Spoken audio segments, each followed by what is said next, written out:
Elle était tant attendue. L'annonce de la trêve entre Israël et le Hamas provoque ce soir des scènes de liesse à Gaza où des milliers de Palestiniens chantent et dansent. À Tel Aviv, des centaines d'Israéliens sont rassemblés avec l'espoir de revoir enfin leurs proches retenus en otage depuis 466 jours. Quelles sont les conditions précises de ce cessez-le-feu? Florence de Juvigny et Lise Coy.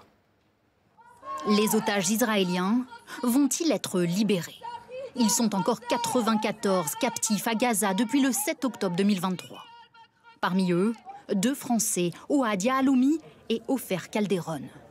Ce soir à Tel Aviv, les familles n'osent pas encore se réjouir. Trop tôt.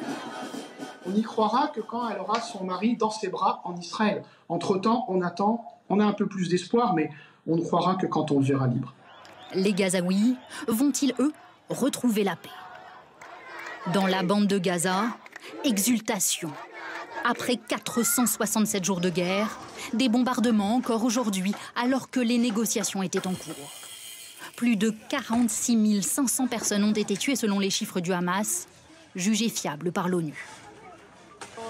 Nous sommes très heureux que cette crise, cette tristesse, ces bombardements et ces morts soient enfin terminés. Que prévoit l'accord? Il entérinerait une trêve en plusieurs phases, 6 semaines d'abord, avec la libération de 33 otages israéliens, des enfants et des femmes, en échange de celle de plus de 1000 prisonniers palestiniens détenus en Israël. Puis reprise des négociations pour une seconde phase avec la libération, cette fois, des derniers otages, les soldats, les hommes, les morts. Et que va-t-il se passer à Gaza? Un retrait progressif de l'armée israélienne. Israël pourrait conserver le contrôle d'une zone tampon le long de la frontière, plus étendue qu'auparavant. Les déplacés gazaouis pourront-ils rentrer chez eux? Et qu'en est-il de l'aide humanitaire? Tout n'est pas encore acté.